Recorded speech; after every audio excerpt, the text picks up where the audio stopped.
Sahabat SFS, kita berjumpa lagi dalam Sejenak Bersama Tuhan bersama saya Suster Maria Emilia SFS.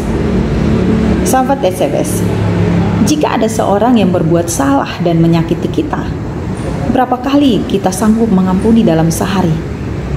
Bagaimana jika lebih dari 7 kali dalam sehari? Apakah pengampunan ada batasnya? Sahabat SFS, dalam Injil Lukas bab 17 ayat 1 sampai ayat 6 mencatat bahwa setiap pengikutnya wajib mengampuni orang yang telah menyesal atas kesalahannya dan meminta ampun. Jika seseorang berbuat salah dan meminta ampun, bahkan sampai 7 kali sehari, maka 7 kali juga harus diampuni. Jika lebih dari 7 kali, Tuhan ingin tetap harus mengampuni lebih dari 7 kali.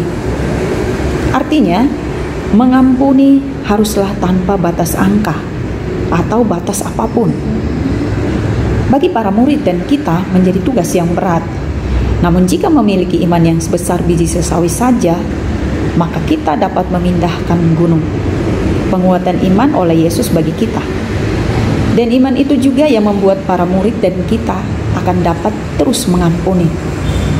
Sahabat SFS, kebesaran kasih setianya adalah memberi teladan bahwa pengampunan selayaknya diberikan tanpa batas sesuatu yang mustahil, sering disakiti, sering dilukai, digosting, namun juga diharuskan untuk terus mengampuni.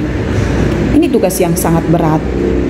Dibutuhkan pengorbanan yang sangat besar dan terus-menerus berusaha mengasihi, seolah-olah membiarkan diri terus untuk disakiti. Tetapi inilah yang diminta Tuhan untuk dijalankan. Inilah konsekuensi kita sebagai pengikutnya. Cinta yang paling besar adalah mencintai sampai terluka. Memaafkan adalah hadiah yang terbaik bagi dirimu sendiri saat engkau disakiti. Tuhan memberkati.